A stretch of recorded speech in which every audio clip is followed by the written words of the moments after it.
The silver research ship Endless Query drifted silently into orbit around the small blue-green planet. Its outer hull reflected the light of the nearby yellow star, making it shimmer against the darkness of space. Inside the main control room, 5 beings from different worlds worked at their stations. None of them looked human. Some had scales, others had too many eyes, and one glowed faintly in the dim light. Senior Archivist Zextro stood at the center of the room. His tall, thin body was covered in smooth gray skin. 4 arms operated the main console, while his large eyes studied the planet below. Zextrol had led the cataloging team for 87 years, longer than most humans lived. His people aged slowly, giving him time to visit hundreds of worlds. "Initial scans complete, Senior Archivist," said Kellamore, the team's communication specialist. Her voice sounded like gentle bells. Unlike Zextrol, she looked almost human, except for her silver eyes and the delicate patterns that covered her. "Blue skin. The planet has a remarkable number of ecosystems. Our computers have already identified 200 potential apex predator species." Zextrol nodded slowly. "Add them to the preliminary list. We'll start with the large marine predators. The ocean readings suggest creatures of significant size. The Galactic Archive had existed for over 10,000 years. 17 advanced. Species had joined together with a shared mission to document all knowledge in the galaxy." Zextrol's team focused on one specific area, cataloging dangerous predators from every world. Their database already contained detailed files on more than 40,000 deadly species. "This planet seems unremarkable," said Drav, the team's security officer. His massive body was covered in plates that clicked when he moved. The predators appear primitive. Nothing like the shadow hunters of Rigel 9 or the mind-eaters of the Cygnus Cloud. Zextrol studied the planet's continents on the main screen. "Never underestimate an unknown world, Drav. Remember the ice forms of Proxima b? They seemed harmless until they dissolved 3 of our sensor drones." The team laughed at the memory. They had worked together for decades, visiting the most dangerous corners of the galaxy. Their advanced technology and careful protocols kept them safe. No archivist had died during a cataloging mission for over 300 years. "The dominant species appears to be a bipedal mammal," reported Varin, the team's biologist. Her body resembled a tall plant with flexible limbs and a face hidden among colorful petals. "They've built cities, basic transportation networks, and primitive information systems. Technology level suggests early space exploration, but they haven't expanded beyond their own moon." Zextrol zoomed in on one of the larger cities. "Are they dangerous?" Varine's petals ruffled as she studied her readings. "They appear to be omnivores, not pure predators. They lack natural weapons, no significant claws, no venom, limited strength. They've developed artificial weapons, but nothing that could threaten our ship. Their most interesting feature is their brain capacity. They appear to have advanced problem-solving abilities." "Another tool-making species," Zextrol noted, adding the information to his personal database. "Not our primary interest, but worth observing. Our mission remains focused on the natural predators of this world." The final member of the team, a small hovering creature named Quinn, moved forward.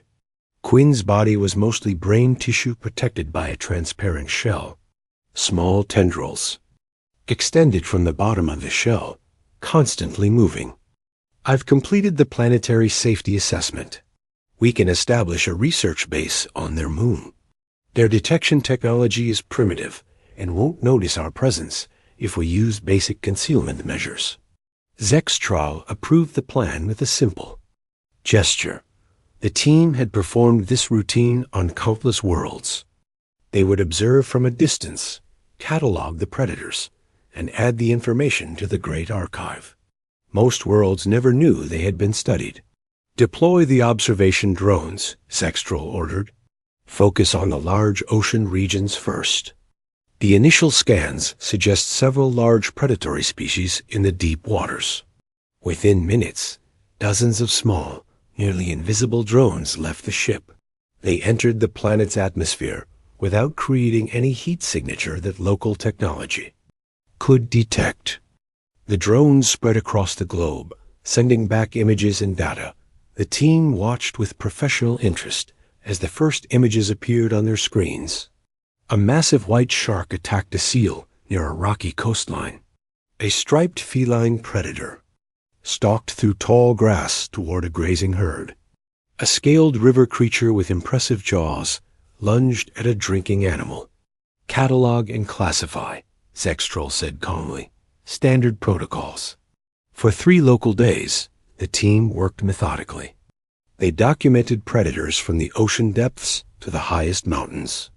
Their database grew with each new discovery: behavior patterns, hunting strategies, physical capabilities. The work was routine but satisfying. The archive would be pleased with their findings. On the 4th day, Kellamore noticed something unusual. "Senior archivist, I've detected an isolated settlement on the southern polar region. It appears to be a research station of some kind. Only 6 of the dominant species are present, completely separated from their main population." Zextrol considered this information an excellent opportunity for closer observation without exposing ourselves to their entire civilization. The isolation will make it easier to control the encounter if needed. "Are you suggesting first contact?" Drav asked, his protective plates shifting with concern. The archive protocols usually recommend against interaction with pre-spacefaring species. "Not first contact in the official sense," Zextrol clarified. "Just closer observation. This species isn't our primary focus, but their isolated researchers might provide valuable context about the planet's predators. Local knowledge often reveals behaviors our drones miss." The team prepared a small landing craft. They would approach the isolated station using their advanced cloaking technology. Standard observation only, no direct contact unless absolutely necessary. As the team made their preparations, none of them noticed a small anomaly in their scans. The station's record showed 7 researchers assigned to the base, not 6. The 7th, temporarily away from the main building, wouldn't appear on their sensors until it was too late. Zextrol gave the final approval for the mission. "Remember our primary directive: catalog and observe. This world seems routine, but stay alert. Even after all these centuries, the galaxy still finds ways to surprise us." The team couldn't know that they were about to encounter something their vast archive had never properly classified, a species that didn't look dangerous at first glance, but would soon force them to create an entirely new category of threat. The small landing craft descended through Earth's atmosphere, its advanced systems hiding it from human radar and satellites. Snow and wind battered the craft as it approached the Antarctic Research Station. The 5 alien researchers inside prepared for their first close observation of humans. "Weather conditions are severe," reported Quinn, the brain-like alien floating in its transparent shell. "The humans appear to be confined to their structure. Local temperature would be fatal to their species within minutes of exposure." Kellamore adjusted her translator. As the communications specialist, she would lead the observation team. Her silver eyes reflected the blinking lights of her equipment as she spoke. "A perfect scenario for us. They're isolated by both location and weather. No reinforcements can reach them." The craft landed silently half a mile from the research station. The aliens could see the low, boxy building nestled among the endless white landscape. A few lights glowed from small windows, and occasional gusts of wind revealed the outline of large antenna arrays and weather monitoring equipment. 6 life signs detected inside the main structure, Drav confirmed, his armored plates shifting as he checked his security scanner. All appear to be in the central area. Their vital signs indicate normal activity patterns. Zextrol nodded. Deploy the observation drone first. Let's study their behavior before deciding our next step. A small drone, no larger than a human, hand detached from their craft. It hovered silently through the blizzard, its advanced systems compensating for the powerful winds. The drone approached one of the station's windows and began recording. Inside the Antarctic Research Station, 6 humans gathered in the common area. The room was warm and bright compared to the frozen darkness outside. Maps and scientific equipment covered the walls. In the center, a woman with short gray hair pointed at a screen showing weather patterns. That's likely their leader, Kellamore observed as the drone transmitted images back to the landing craft. Note how the others orient toward her when she speaks. The aliens watched with scientific interest as the humans talked, worked on equipment, and prepared food. After an hour of observation, Zextrol made his decision. Their behavior appears routine. I believe we can risk closer contact for better data. Prepare for entry using Protocol 7. Protocol 7 was designed for minimal impact observation of pre-spacefaring species. The aliens would use technology to calm the humans. Initial fear response, then employ translation systems to establish basic communication. The goal was simple observation, not formal first contact. The alien team approached the station through the howling blizzard. Their environmental suits protected them from the cold and enhanced their ability to move through the deep snow. When they reached the main entrance, Kellamore activated a small device that would help manage the humans' response. Ready? Zextrol asked. The team nodded. Drav opened the outer door using a tool that bypassed the electronic lock. The aliens entered the station's small mudroom, filled with heavy coats, boots, and equipment. They could hear human voices from the next room. Initiate contact, ordered Zextrol. Kellamore opened the inner door. The 6 humans turned in surprise as 5 alien beings entered their common room. For a moment, nobody moved. The calming device prevented immediate panic, but the humans' expressions showed shock and disbelief. The woman with gray hair stepped forward. Despite the technology influencing her emotional response, her hands trembled slightly. I'm Diane Miller, Station Chief of Antarctic Research Station Eco 7. Who? What are you? Kellamore's translator processed the words. She responded in perfect English, her voice melodious despite the strange message. We are researchers from the Galactic Archive. Your species designation is not yet finalized in our catalog. We are here to observe and document. The other humans gathered behind Diane. A tall man with a beard whispered, "This can't be happening." A younger woman with red hair gripped the edge of a table for support. None tried to run or attack. The calming device ensured that much. You're aliens, Diane said, her scientific mind processing the impossible situation. Actual extraterrestrial beings. Correct, replied Zextrol, stepping forward. His 4 arms remained in a non-threatening position. We have been studying your world's predator species.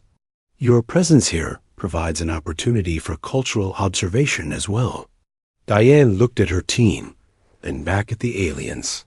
The calming influence helped her maintain composure. Would you like some coffee?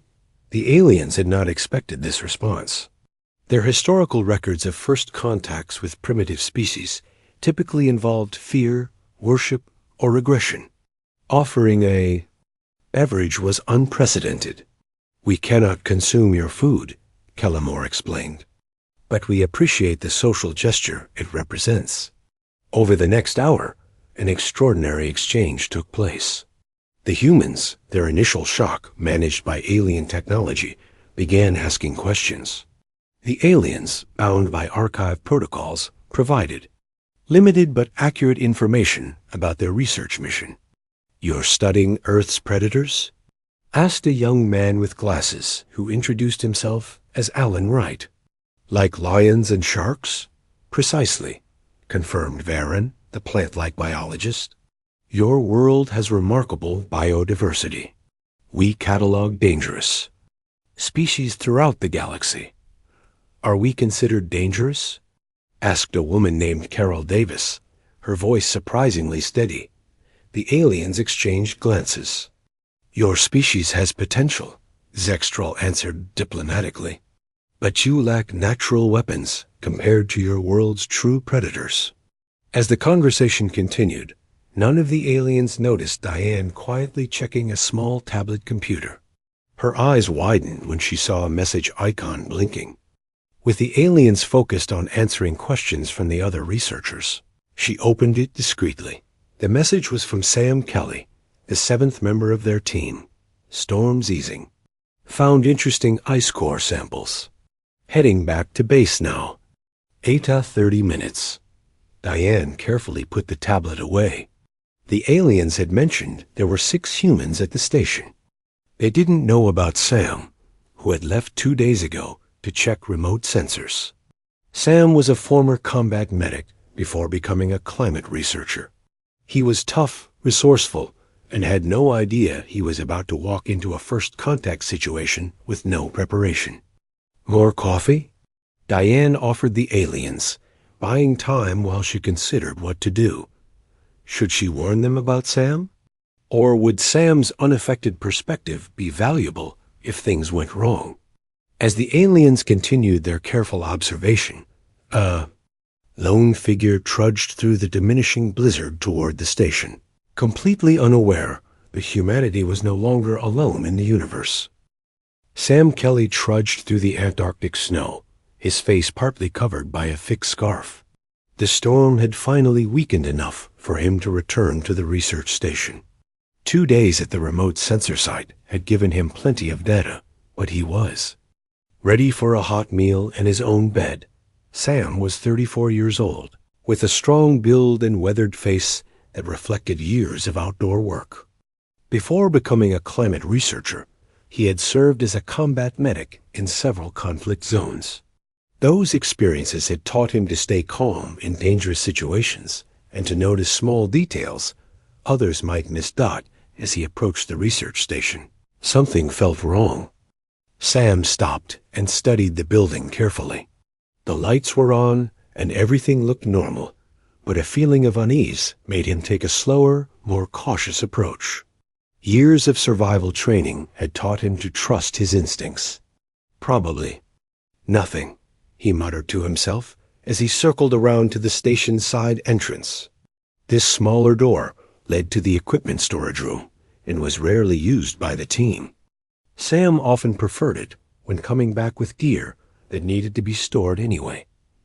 Inside the main room of the research station, the conversation between the aliens and humans continued. The calming technology kept the researchers from panicking, creating an atmosphere of cautious curiosity rather than fear. Your climate research is quite primitive, Varen was explaining to Alan and Carol. The plant-like alien's petals shifted as she spoke. But your methods show promising ingenuity given your technological limitations. Diane Miller kept glancing at her tablet, aware that Sam could arrive any minute. She tried to find a moment to speak privately with Zextral, but the alien leader was busy examining the station's computer systems with his 4 arms moving in perfect coordination. Your species stores information inefficiently, Zextral commented, as his long fingers moved across a keyboard. But the content is remarkably detailed for your development stage. On the other side of the room, Drav, the security officer with armored plates, remained alert despite the peaceful interaction. His job was to watch for any potential threats, though he had classified the humans as minimal risk. His scanner continued to show 6 human life signs in the main room, exactly as expected. None of the advanced alien technology detected the 7th human. Quietly entering the equipment room through the side door, Sam removed his heavy outer gear and hung it on a hook. He could hear voices from the main room, more voices than there should be, and some sounded strange. Moving silently, he approached the connecting door and opened it just enough to see inside. What he saw made him freeze. 5 bizarre creatures, unlike anything he had ever seen, were spread throughout the main room, interacting with his teammates. One had 4 arms. Another floated in a transparent bubble. A third looked like a walking plant. They were clearly not human, not even from Earth. Sam's military training kicked in. He closed the door without making a sound and quickly assessed the situation. His friends appeared unharmed, but they were acting strangely calm considering the circumstances. Their movements seemed slightly sluggish, their expressions too relaxed for people meeting aliens for the first time. Some kind of drug or mind control, Sam whispered to himself. He needed more information before acting. The storage room had a small monitor connected to the station's security cameras. Sam switched it on and watched the main room from multiple angles. The aliens were showing his colleagues strange devices and speaking in perfect English. One of the creatures, with blue skin and silver eyes, seemed to be doing most of the talking. Sam turned on the sound. Your species will likely achieve proper interstellar travel within 2 or 3 centuries, the blue alien was saying. Many developing worlds follow similar technological paths. Sam noticed a small device on the center table. It pulsed with a soft light, and whenever it did, his colleagues seemed to become even more compliant. That had to be the source of their unusual behavior. He needed a plan. The aliens had technology far beyond anything humans possessed. Direct confrontation would be suicide. But Sam had one advantage. They didn't know he existed. Meanwhile, in the main room, Drav suddenly tilted his head. His sensitive security scanner had detected a brief energy spike from the equipment room, the activation of the security monitor. Senior Archivist, Drav said quietly to Zextrol. I'm detecting an anomaly in the adjacent room. Zextrol looked up from the computer. Explain. Electronic activity that doesn't match the patterns we've observed. It could be nothing, but protocol suggests investigation. Zextrol nodded. Proceed with caution. Maintain the calming field. Drav moved toward the equipment room door, his armored body making soft clicking sounds. Diane noticed and realized what was happening. She needed to warn Sam somehow. Before you check that room, Diane said quickly, you should know about our... She never finished her sentence. The equipment room door burst open and a fire extinguisher flew through the air, directly at the calming device on the table. The heavy cylinder smashed the alien technology, which sparked and went dark. The effect was immediate. The calming influence vanished, and the 5 human researchers suddenly realized the full impact of their situation. Carol screamed. Alan backed away from Varen. The others looked around in confusion as their artificially suppressed fear returned in. The doorway stood Sam Kelly, already moving to his next position, his eyes calculating and focused. Get away from them. Sam shouted at the aliens. Everyone to the back wall now. Without the calming device, chaos erupted. The humans scrambled. Away from the aliens, their earlier scientific curiosity replaced by natural fear. Drav moved to intercept Sam, but the human was already rolling behind a desk, putting a solid barrier between himself and the armored alien. Sam, wait, Diane called out. They haven't heard us. But Sam had seen the mind-controlling device, the strange compliance of his friends. From his perspective, the station had been invaded and his team compromised. His only goal now was to protect them at any cost. Zextrol raised all 4 arms in what his species considered a universal peaceful gesture. We intend no harm. We are researchers only. Researchers don't use mind control, Sam replied, already looking for his next move. He had spotted the aliens' equipment near the main door and was calculating how to reach it. Kellamore, The communications specialist tried to salvage the situation. We used a calming field for first contact. It prevents panic, but doesn't control minds. It was for everyone's safety. Sam didn't believe her. In his experience, creatures who needed to manipulate others' emotions weren't trustworthy. He had already formulated a simple plan: create enough confusion to get his team to safety, then deal with the intruders. The aliens were about to discover something their vast catalog had never properly documented: how dangerous a single human could be when protecting their own. The next few moments in the Antarctic research station unfolded in chaos. With the aliens' calming device destroyed, the human researchers huddled against the back wall, their faces showing fear and confusion. Sam Kelly stayed in motion, moving from one position of cover to another, never remaining still enough for the aliens to predict his next move. "What is happening?" Quinn asked, its brain visible inside its transparent shell. "The seventh human's behavior doesn't match our prediction models." Drav, the security officer, moved to protect the other aliens. His armored plates shifted into a defensive position. "This human exhibits predatory patterns we haven't documented. Senior Archivist, we should retreat to the ship." Zextra remained calm, all four of his arms raised in the peaceful gesture. "Not yet. This is valuable research data. The human is displaying protective behavior, not predatory aggression." Sam had reached a storage cabinet and quickly pulled out emergency flares. He broke one, filling the room with bright red light and thick smoke. The aliens' vision systems, designed for clarity and detail, were overwhelmed by the sudden change. Drav's scanner struggled to track Sam through the smoke. "Their technology is failing," Diane Miller shouted to Sam from across the room. "They really aren't trying to hurt us. Please stop before someone gets injured." But Sam had seen too many situations turn deadly to take chances. He used the smoke cover to reach his colleagues. "We need to get to the emergency shelter," he whispered to them. "Something's wrong with your thinking.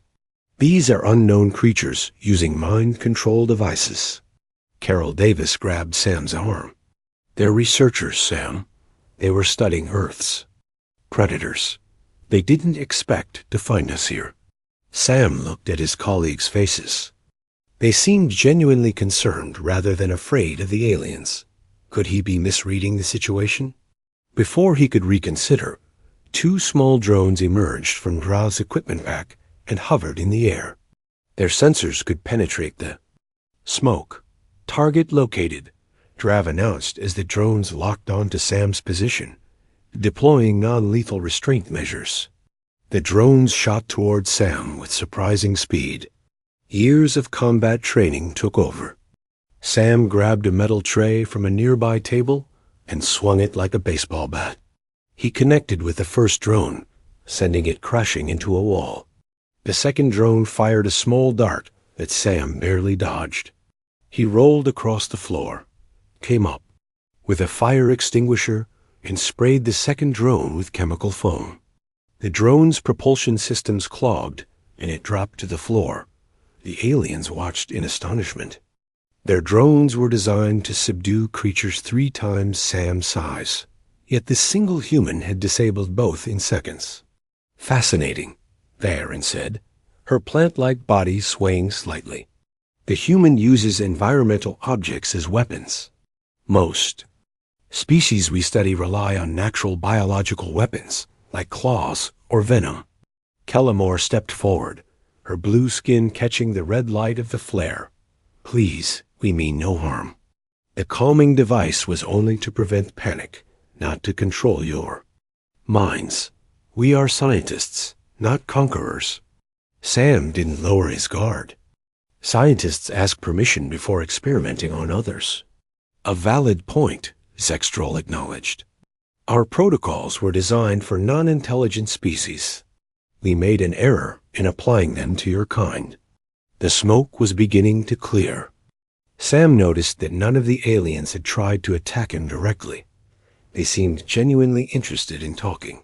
Maybe Diane and the others were right. "Sam," Alan Wright called from the back wall, "look at their equipment. If they wanted to hurt us, they could have done it already. Their technology is far beyond ours." Sam studied the aliens more carefully. Their body language didn't match any aggressive species he knew. The four-armed leader kept a respectful distance. The floating, brain creature seemed more curious than threatening. "Explain exactly why you're here," Sam demanded, still holding the fire extinguisher ready. Zextrol stepped forward slowly. "We are archivists. We document life forms across the galaxy, with special focus on predator species. Your Earth has remarkable biodiversity. We came to catalog your world's apex predators: sharks, large cats, crocodiles. Your species was not our primary interest." "Until now," added Drav, his armored plates clicking as he collected his damaged drones. Sam looked at Diane, who nodded encouragingly. "They showed us images from all over Earth. They've been studying our planet's animals for days without interfering. They only approached us because we were isolated here." Sam lowered the fire extinguisher slightly, but remained alert. "Why the mind control device?" "Not mind control," Kellamore corrected. "A calming field. First contact with pre-spacefaring. Species often results in fear and violence. The field only suppresses the initial panic response. It doesn't change thoughts or control actions." As they talked, Sam noticed one of the aliens moving slowly toward another device on the floor. Without hesitation, he threw a heavy book, knocking the device away. "No more alien technology until we understand what everything does," Sam insisted. Instead of anger, Zextrol showed what might have been admiration. "Your caution is prudent. The device is only a translator, but your protective instinct is remarkable. Most species would be paralyzed by fear when confronting unknown life forms with superior technology." Slowly, cautiously, the tension in the room began to ease. The human researchers moved away from the wall, and the aliens made no aggressive moves. Sam still kept himself between the aliens and his colleagues, but he allowed the conversation to continue. "I think we need to start over," Diane suggested. "Proper introductions, no hidden technology, complete transparency." Zextrol agreed immediately. "A wise suggestion. We will explain our mission in full detail and answer all questions honestly." Sam finally put down the fire extinguisher, but stayed vigilant. "Any technology you want to use, you explain first and get permission. Anyone feels uncomfortable, you stop immediately. Clear?" The aliens had cataloged countless deadly creatures across the galaxy, but never had they encountered a species that could go from complete surprise to establishing terms of engagement so quickly. Without claws, venom, superior strength, or natural armor, this human had effectively fought their technology to a standstill. "We agree to your terms," Zextrol said, lowering all four arms. "And we request permission to update our archive with this encounter. Your species requires ... reclassification."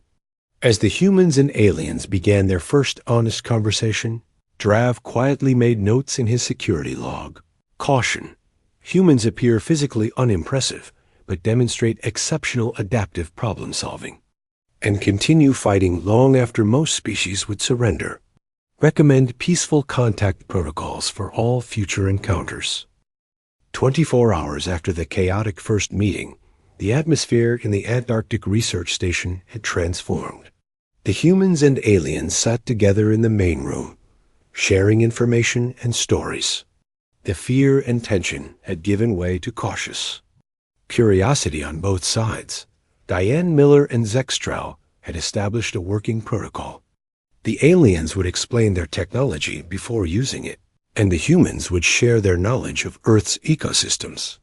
Sam Kelly still maintained a watchful presence, but he no longer saw the visitors as an immediate threat.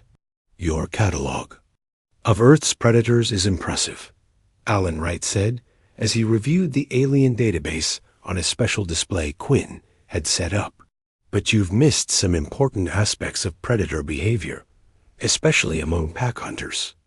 Therein, the plant-like biologist moved closer to Alan. Please explain. Our observations of wolf packs and lion prides seemed comprehensive. As Alan described the complex social structures of Earth's pack hunters, Sam sat with Drav and Kellamore on the other side of the room. The security officer's armored plates had relaxed into a less defensive position, though Sam noticed Drav still kept his damaged drones close by. I still don't understand how you disabled both security drones so quickly, Drav said. They're designed to subdue creatures much larger and stronger than humans. Sam shrugged. You designed them for strength and size.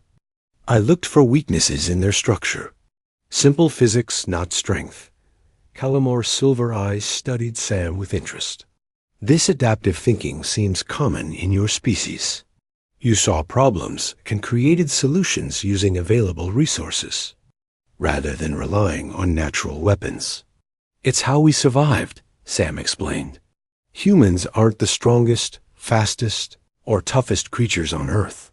We can't fly, breathe underwater, or see in the dark. We had to become adaptable to survive. The conversation paused as Carol Davis brought in a fresh pot of coffee.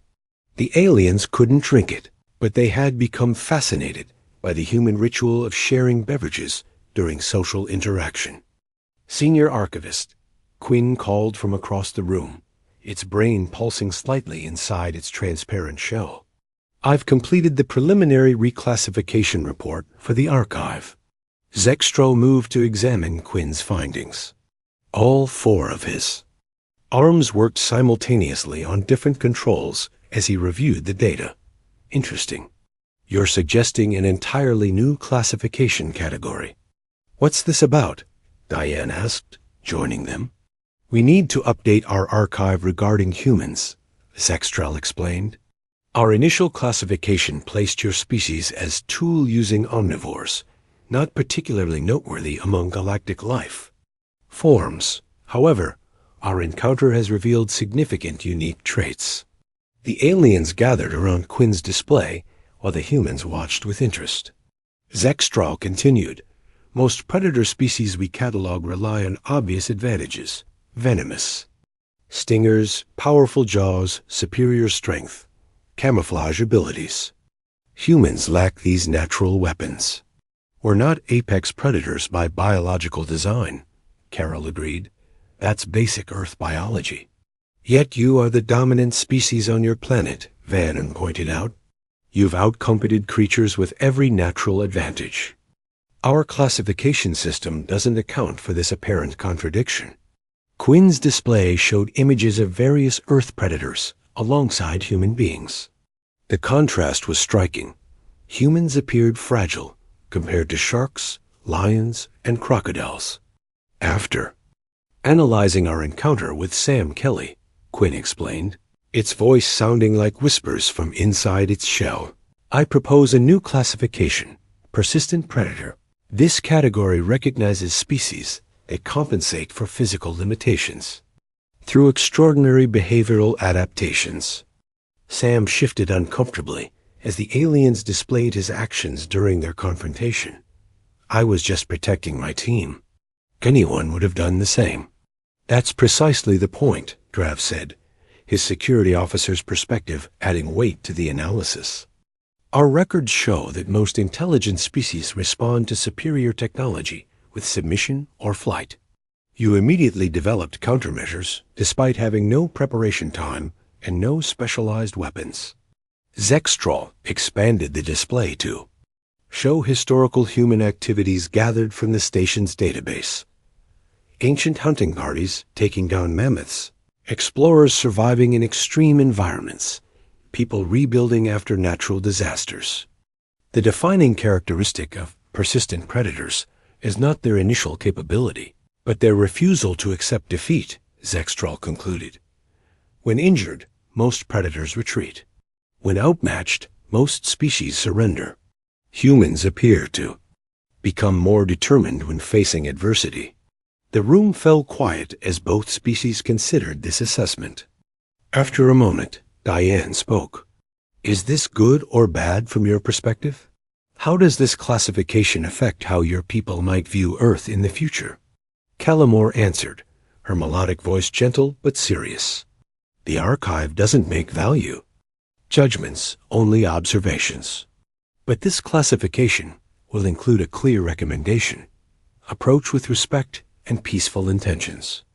Or don't approach at all, Drav added, touching his damaged drone's dot. As the day continued, the humans and aliens shared more information. The researchers explained Earth's climate challenges, while the aliens provided limited insights into galactic history. Both sides maintained appropriate boundaries. The aliens wouldn't share advanced technology, and the humans wouldn't reveal military information. By evening, the storm outside had passed completely. Stars filled the Antarctic sky, and the aliens prepared to return to their ship. Before we leave, Zextral said, I have a request that violates several archive protocols. He held out a small crystal device. This contains basic medical information from our database, treatments for common ailments and injuries. Nothing that would disrupt your natural development, but information that could save lives. Sam looked at the device suspiciously. Why offer this now? You showed remarkable restraint, Zextrel explained. You could have attempted to steal our technology or capture us for study. Instead, you established fair terms and maintained them. The archive values knowledge and life. This seems an appropriate exchange. After a brief discussion among the humans, Sam accepted the crystal. In return, he handed Zextrol a small metal box. A basic human first aid kit, Sam explained. Nothing special by your standards, but it's what we use to help each other when we're injured. A fair exchange of knowledge. As the aliens prepared to depart, Diane asked the question they'd all been wondering. Will others from your archive return to Earth? Zextral considered the question carefully. Eventually, yes. Your world has too. Much biodiversity to ignore. But official contact will wait until your species has developed further. When we do return, we'll remember this encounter. The aliens left as they had arrived, quietly and with minimal disruption. The human researchers watched their small craft rise into the night sky and disappear among the stars. Do you think they'll tell others about us? Carol asked as they returned to the warmth of the station. Sam looked at the crystal in his hand, then at the stars. I think they'll tell others that humans might look harmless at first glance, but underestimating us would be a serious mistake. Diane smiled, and that we make excellent coffee. Far above Earth, Zextrol made the final entry in his report to the Galactic Archive. Classification: Persistent Predator. Special note: humans demonstrate remarkable protective instincts toward their social group. While physically unimposing, their adaptive problem-solving and refusal to surrender make them potentially the most formidable species yet cataloged. Recommendation: approach with respect and transparency. They make better allies than subjects of study.